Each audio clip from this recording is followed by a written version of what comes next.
Hello, everyone. Welcome to the very first edition of the two of us. What do we call the fucking thing? What do we actually agree to call it? Us two do a review. That's what we're gonna do. We're gonna do a Yeah, review. Right? yeah, that's good Okay. enough. Hello, Bully. And today we do.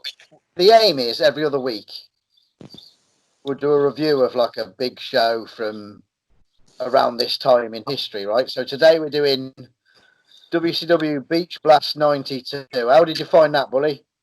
I thought it was great.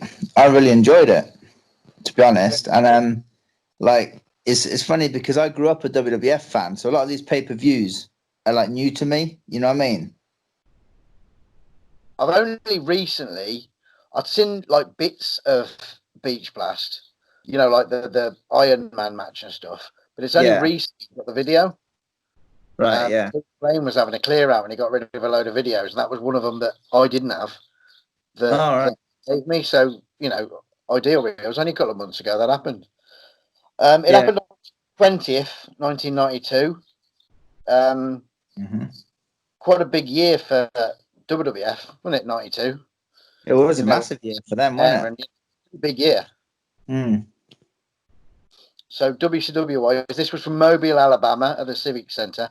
Attendance was only 5,000. I noticed on the video there was quite a few it was very black at the back, so Right. Yeah. not a full house. Yeah.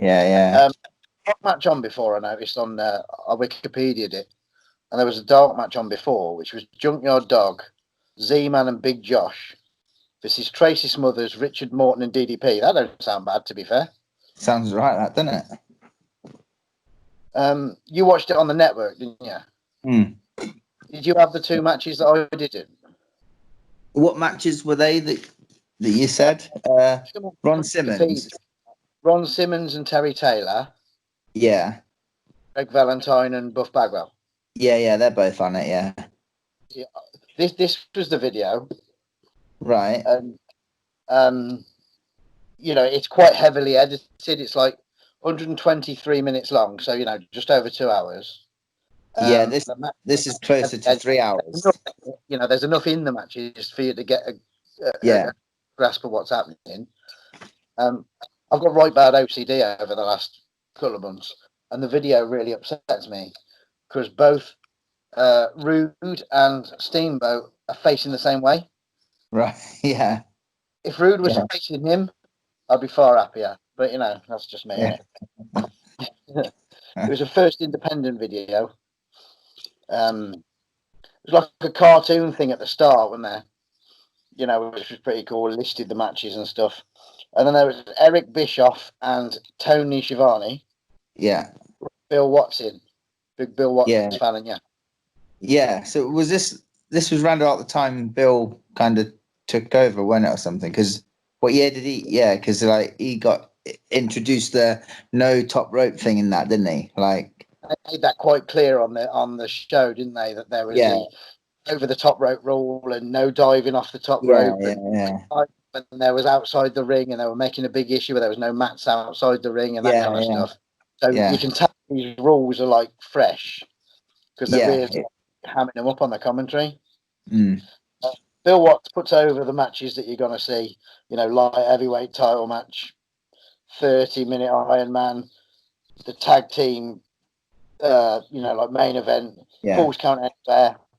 And then they shoot it over to Jim Ross, who brings in Jesse Ventura, who's on the beach, some hot women, typical Jesse Ventura style, right?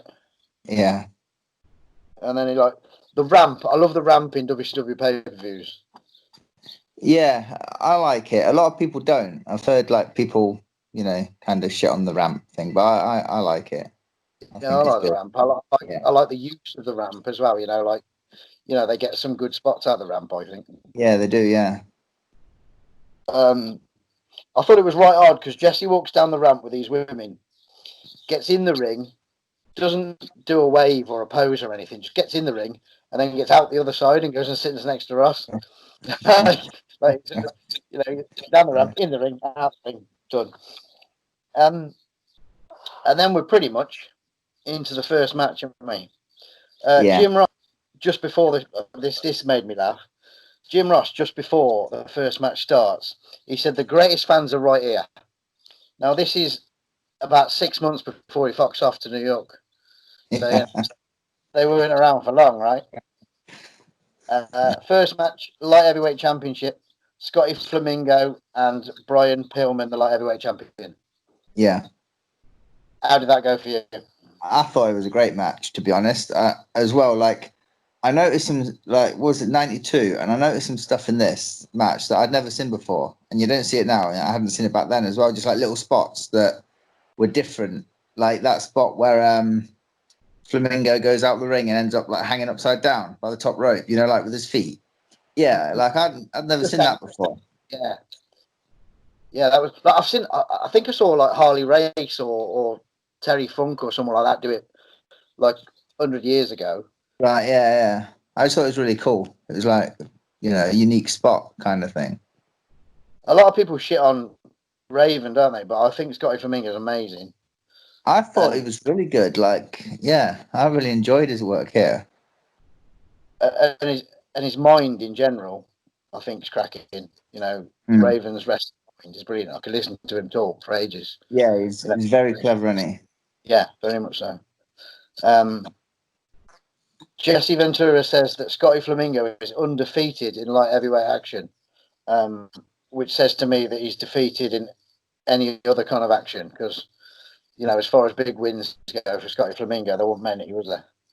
No, I was going to say is I was surprised by the outcome of this match. Like, yeah, I was. Yeah. I was very surprised. I really wasn't. Wasn't expecting it. They start quite slow, don't they? You know, they start wrestling rather than because you expect Flying Brighton to be flying because that's his name. Yeah, you know, they're quite slow. Pillman kind of works on his arm. Then there's a little spot back on the arm. It's good, isn't it? He's in control for a long time as well. Like the shine at the start where he's doing all the arm work. It's like kind of like Steamboat way back in the day. His shines would last fucking 10, 15 minutes just working on the arm, wouldn't it? At the start. Later on, don't they? In the Iron Man match, they do when he's working on the back later on. Yeah. JR on Jim Ross about halfway through this match. A cracking match. Plenty of action, even though Pillman gets back up on the arm and then sort of holds the arm on, you know, and then they back up to do another spot, arm drags back on the arm, whatever it happens to be. Yeah. Jim Ross totally shits on everything they've ever done because he starts talking about Johnny B. Bad hosting a bikini competition. And I thought, now's not really the time, Jim, to be fair. No. That was 5 minutes in, but the first 5 minutes, like proper flow, I thought. There was nothing crazy, but it was all action. You know what I mean? I thought it was like it was just solid. Yeah. You know, it was not necessarily good against bad because there wasn't a lot of sort of rule breaking, but it was just a class match. I really enjoyed it. Yeah, I did as well. I thought it was like a perfect opener, really, wasn't it? It's just like, yeah, it was ideal. You know, and like you say, I was expecting a bit more flippy floppy high type of stuff, but like you say, it started slow. And I think it just progressed really well, and it was just really crisp, and can't really fault it, to be honest. A little later on, there was a few more sort of dives and more aerial stuff. Yeah, you know, they built it well. You know, they built it to that, didn't they? Like nowadays, you watch a match and they're fucking, you know, bouncing off the walls in the first 30 seconds, but that these two built it. Yeah, and then win with a fucking roll up or something. Seeing it.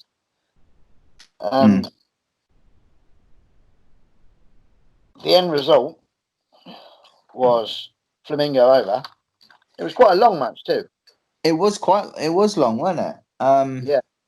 But like I said, I was really surprised with the outcome. I mean, it made sense at the end because it was just after Pillman like hit the ramp, didn't he, on the outside, like pretty much knocked him out and almost got counted out. So like he just kind of took advantage of that and, you know, came off top and boom. Misses the dive on the ramp, and then the sort of knees from Scotty and things over. Surprised me. Yeah, it did surprise me a lot, actually. Really enjoyed it. Yeah, it was good. From me. Gets a Meltzer 17-star rating, that one. Yeah. The next bit was the Johnny B. Bad bikini contest that I really didn't give a shit about. Yeah, I didn't write anything down for that. Weren't they dotted through? One was like a evening gown, one a bathing suit, and then one a bikini. You know, yeah. And to be honest, like Johnny B. Bad annoys the fuck out of me. To be honest, I mean, he's meant to be a face, isn't he? Like he comes out as a. I can't stand him. Like you know what I mean? I just can't stand. Like he's just annoying to me. Like maybe as a heel, but as a face, because he's meant to come out and everyone's meant to like him. But nah, just find him fucking irritating to me. Best part of these segments for me is Jesse Ventura being pissed off that he's not hosting it. Yeah, that's kind of, the only kind of comedy flavour that it added. But from there we went into Falls Count Anywhere. Falls Count Anywhere on the Gulf Coast, apparently. Cactus Jack versus Sting was the world champion. But this was non-title. Not sure why. So this was like on the video. This was like the fourth match. Well, the second match. But yeah, because it misses the two that were on. Yeah, have those two at this point then. Yeah, because the second match was Taylor and Simmons, and then it was Valentine and Bagwell. Right. How were they? Taylor and Simmons was all right. It was like probably like average, but it was just the typical like Simmons showing his size and power and that, and it was relatively short. It was all basically most of it was like Ron and that. Just I put it down as being like a so-so match. It wasn't nothing special, but it was all right. Like Taylor by then was glorified enhancement anyway, really, wasn't he? Yeah, he was. Yeah, there wasn't any direction for him.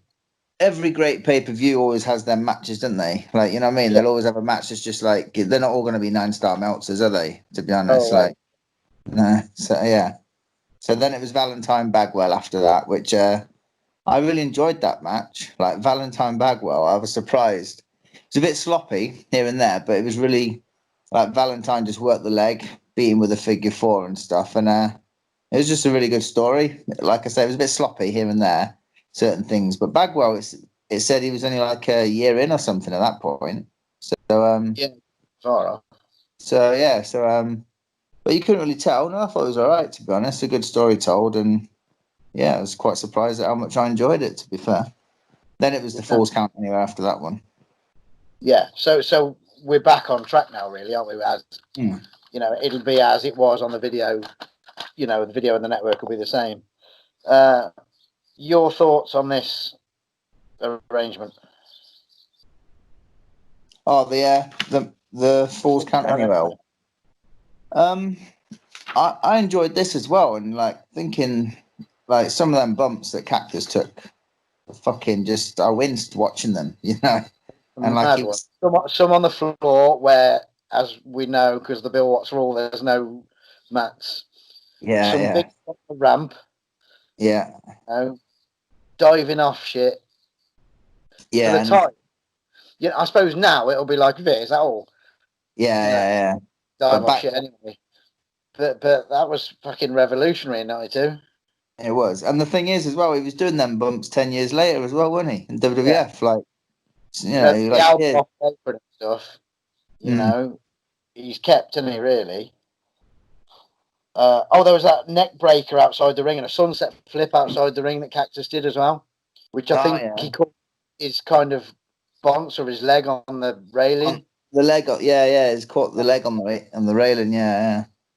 I noticed at that point that a friend of mine, Bob Cook, was doing security with Doug Dillinger, so that was pretty cool. And that was all with the first 5 minutes. Bill Alfonso was the referee, and I made a note of that. Yeah, I noticed that one, yeah. And then they ended up back in the ring, and like Cactus Jack put a body scissors on Sting, which I thought was right odd after like beating the piss out of each other on the floor, and then there was like a body scissors for like 3 minutes. So right, I don't know whether the Cactus was blown up and just needed a rest or what. Probably. I can relate to that, to be fair. Then there was some like chair shots and shizzle.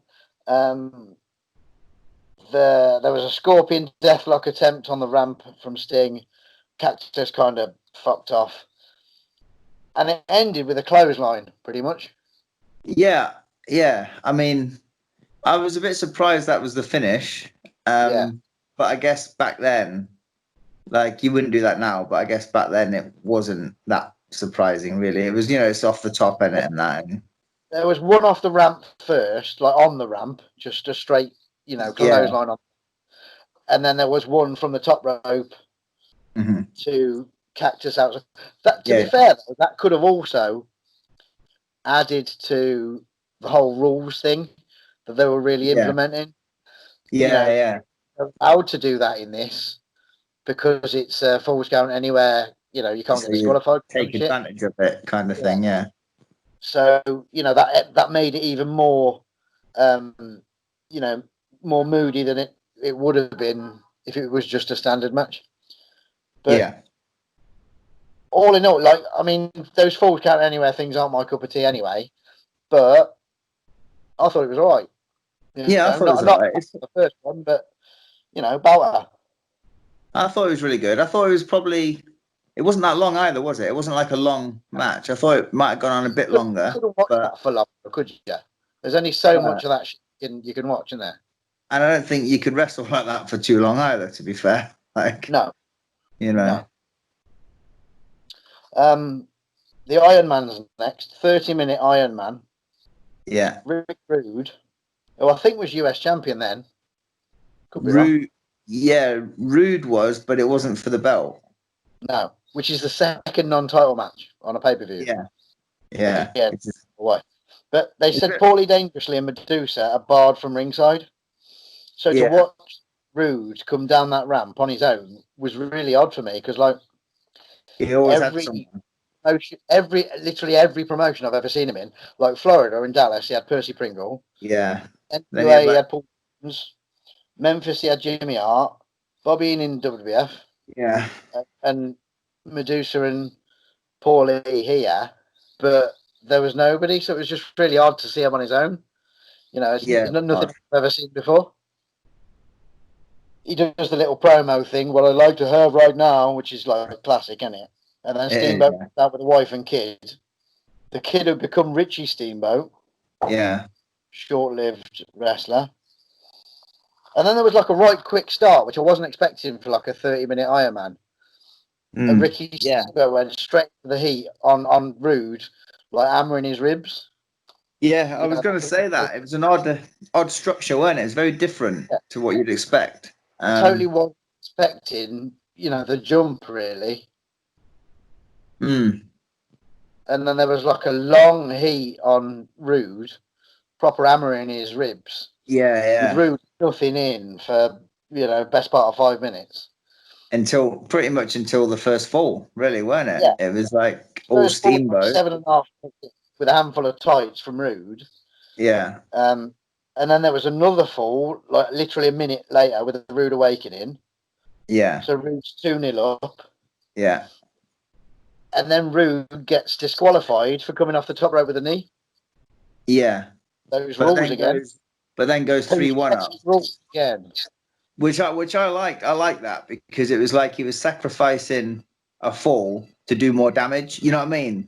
So like, people that the announcers like, why is he doing that kind? It's like it's a bit risky and stuff. But I think it made perfect sense because straight away he got that. He would have done a lot of damage. You what? He was 2 up, and he would have done a lot of damage, so he could afford to lose one. Yeah. So, and then he went 3-1 up anyway, so he's still got that 2 full cushion and done more damage coming off the top. That rule. I think people think rules are petty and pointless nowadays because, that's just not how wrestling is. But without rules, you can't break rules, and if you can't break rules, you haven't got heels. Yeah. So really like rules, and I like enforcing rules. And if there's wrestlers that think they can't wrestle to those rules, surely be fucked as an advantage to have rules because you can break them so much fucking easier. Nobody gets a bollocking for using a fist anymore. No. There's punches right and centre. Whereas years ago, have a headlock on, pull it away from the referee and punch someone in the face is massive heat. Yeah, When but now now you can do that anyway. really, so it doesn't fucking matter a thing. Yeah. You know, it's just a way of making things so much easier for a villain. Well, for everybody. But that's me, innit? Yeah, the third fall was a small package from Rude. Made it 3-1 up. 3-1, yeah. And there was a quite long camel clutch. Yeah, yeah. The psychology of this was fucking wicked. At one point, Rick Rude does his wiggle, you know, and then he stops and sells his ribs. I thought that was class. Him doing that. I remember him doing that years ago, working with like other guys. Like, you know, he'd do the wiggle and only use one arm or something, or start doing it and then sell the back or whatever. He was so good at it as well. And I just remember watching this match, thinking like, Rude is so like underappreciated. Like he really is. Like everyone knows how great Steamboat is because they always bring Steamboat up. No one mentions Rude when you talk about the greats. Like, but he should be up there with some because his selling in this is fucking phenomenal. Like, Yeah, there really was a so couple. good. He does the pose. He does another pose, but he just uses the one arm because the ribs on the other side are bad. You know, it's Yeah, just tiny little things. yeah, And that from Rude as a villain there, and Steamboat Salin, I like is there's not many better. Like no, it sounds like nothing, but the way that the hand goes, you know, just that little hand movement, yeah, you know, from Steamboat, it's just keeping people awake. That little bit more, you know, like people are thinking, "Fucking hell, he's got something in him." You know, he's yeah. got something to go here. He's not dead yet. And yeah, you know, Steamboat Salin is amazing. I have a 2-video box set of Steamboat training session. All right. A lot of it is on the Salin, and you know the fire, Yeah, so good, just yeah, yeah. class. Um, we're 18 minutes in when Steamboat gets to the next fall, making it 3-2. That's after the pile driver reversal. Oh, yeah, yeah, The cut-offs. That was what I was going to say. The Rude's cut-off, like, because Steamboat always kept himself alive, even if it was just a little punch or a little chop or, you know, just a little attempt. It doesn't have to be much.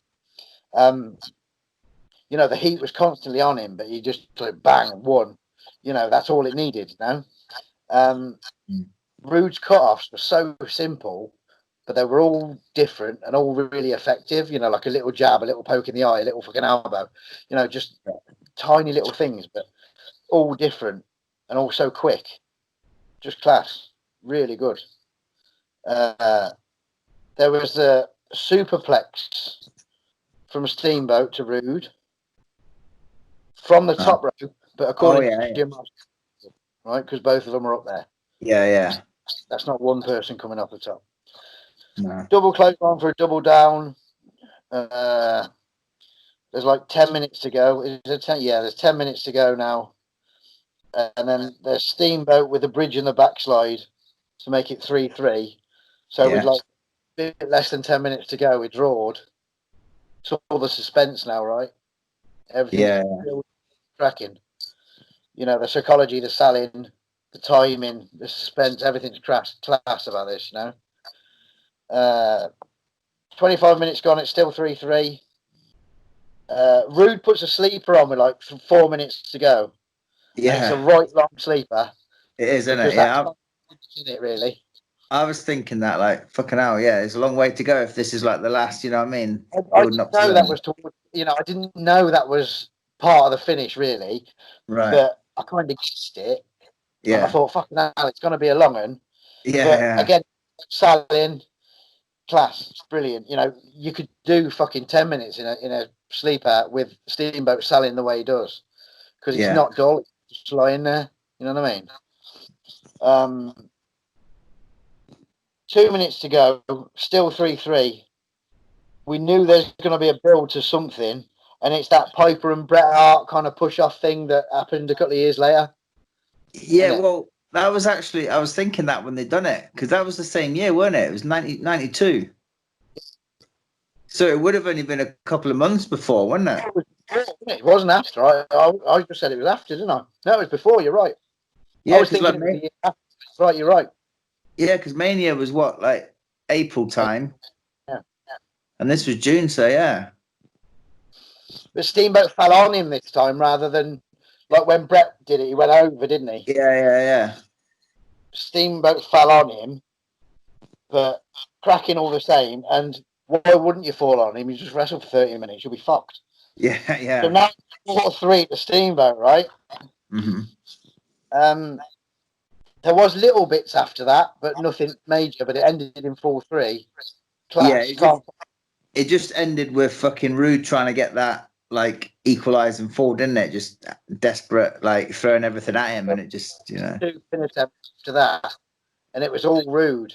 It was just brilliant. Like, and again, nothing else like you've ever seen, because normally there's a combination of both people trying to get the last fall if it was 3-3, and then just on the finish you get the right one. But this was, Steamboat was definitely clearly over before the end of the time, and it was Rude trying to claw it back. So brilliant, loved it. Yeah, this was like I've seen a few Iron Man matches over the years, and this is up there with the best of them. Like it's hard to top this. Like for Iron Man matches, it had everything, and it was like I say earlier, it was different. It wasn't the normal kind of structure you'd expect in an Iron Man match. Like they put a lot into it, and it was like half an hour as well, not an hour. So I said, yeah, it was a phenomenal match, absolutely phenomenal. I'd seen this match previously. It's the only match of the pay-per-view I'd seen, but I'd seen this one quite a few times before, and absolutely amazing. Class. Can't fault it, myself. Can't fault it. No. Jonny be bad with the bathing suit thing next. Yeah, whatever. Then there was a 6-man tag.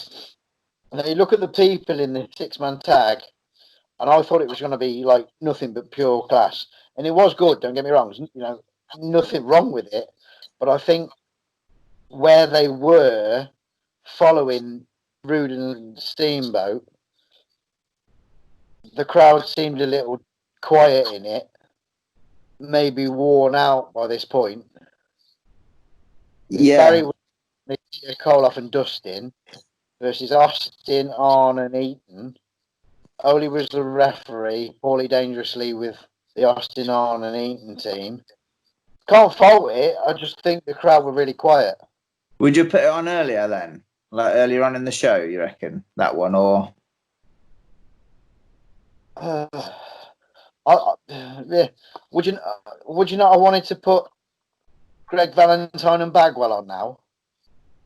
What, before the main? Yeah. Yeah, possibly. Yeah. Or silly is that either of those that clearly nobody cared about because it's not on the video. Yeah. One of the throwaway matches.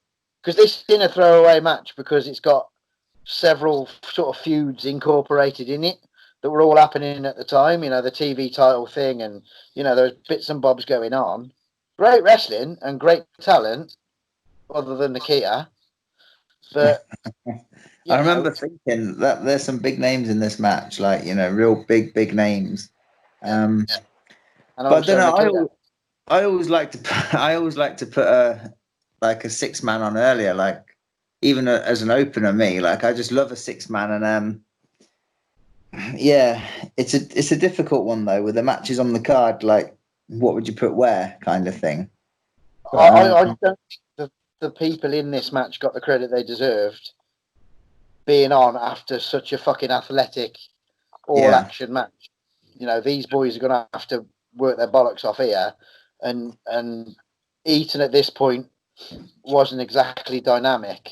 Still great. I'm not shitting on Bobby Eaton in any way, don't get me wrong. Austin was still kind of new to a degree. He'd only been 2-3 years. Nikita just couldn't do it. So it was all on and Dustin and Barry, really.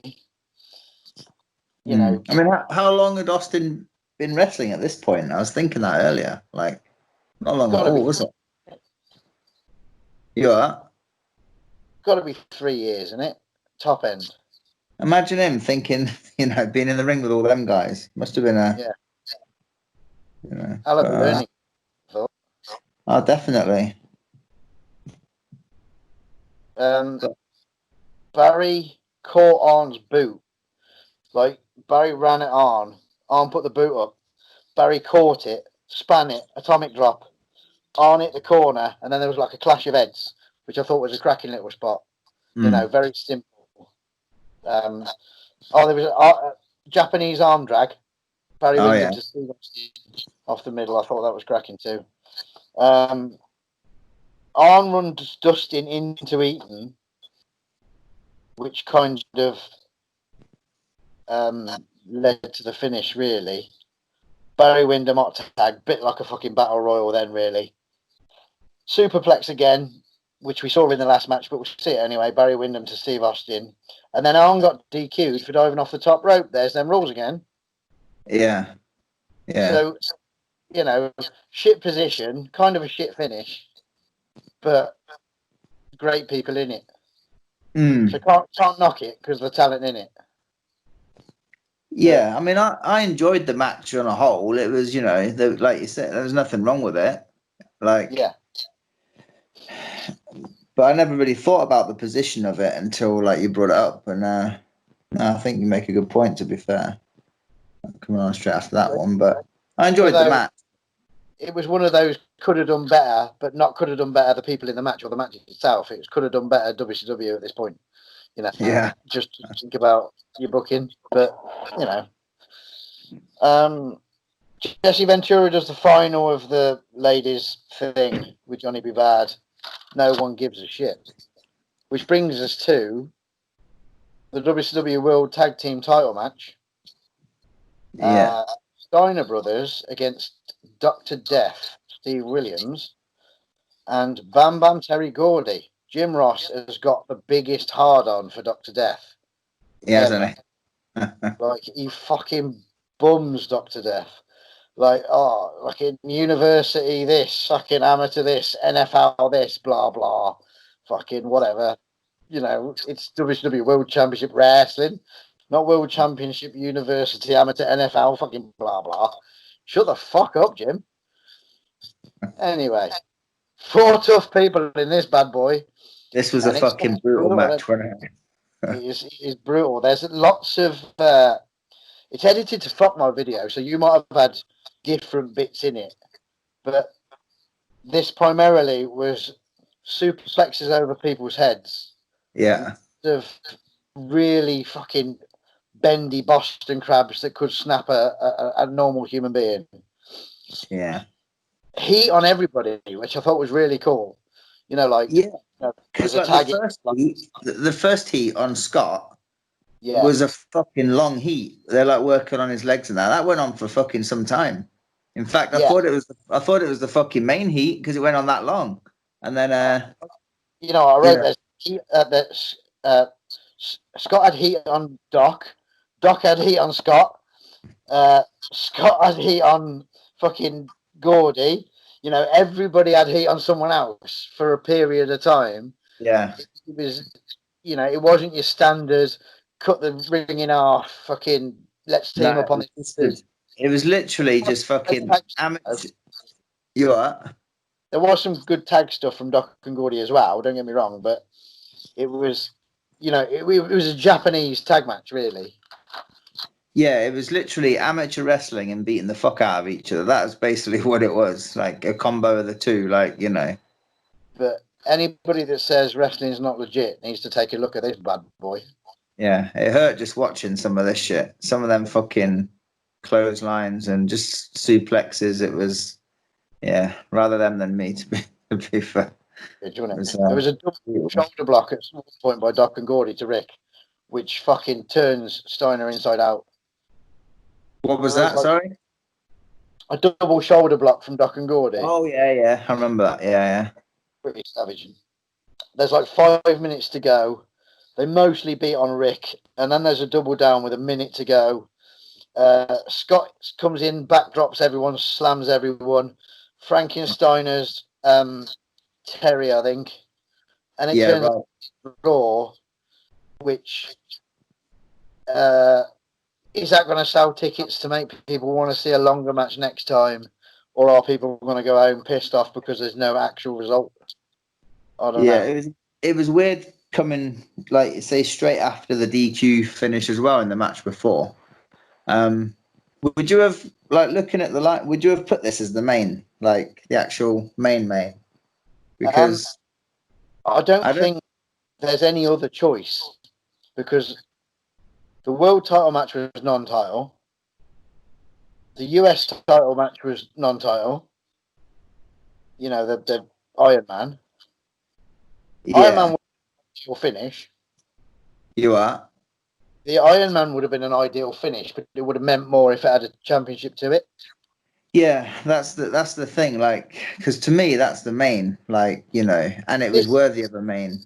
this tag is fine to go last. You know, Mm. I get a high-profile tag match like this being last, but would have been better with a result maybe. Who's actually in charge of the book here then? Who's actually writing this? Like, I was it really you are? no something I'll need to Google. Because I know that like all four guys, like Bill Watts is like big on any in them, you know, the last four.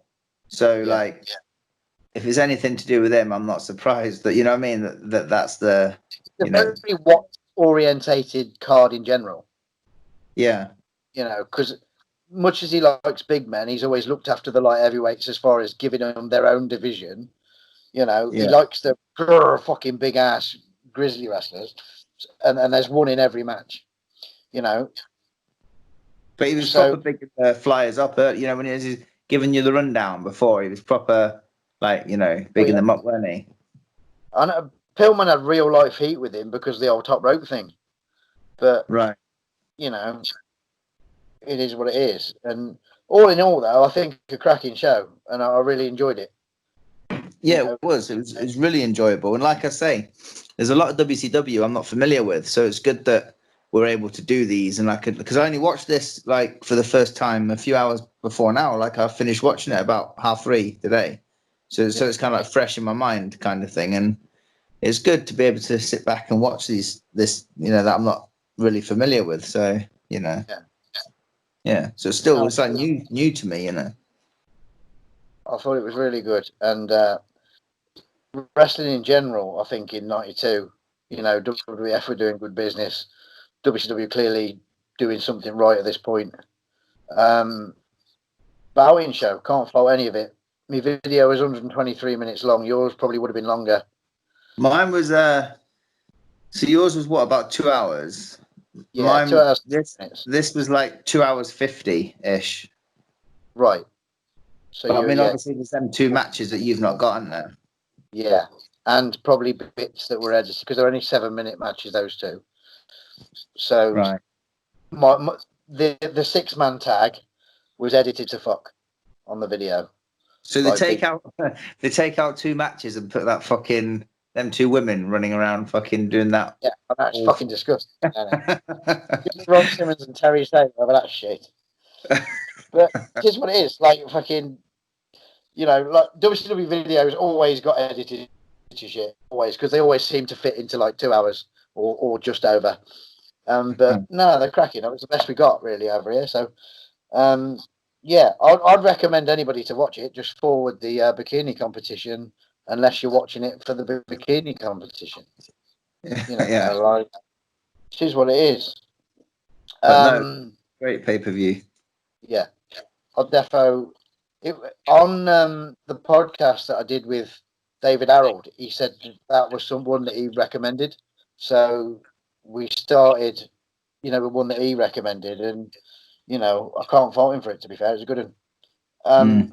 We're going to be back June the 25th with WWF King of the Ring 1993, the first King of the Ring pay per view. That's Cool. the next one I look at. Yeah, that'd be good.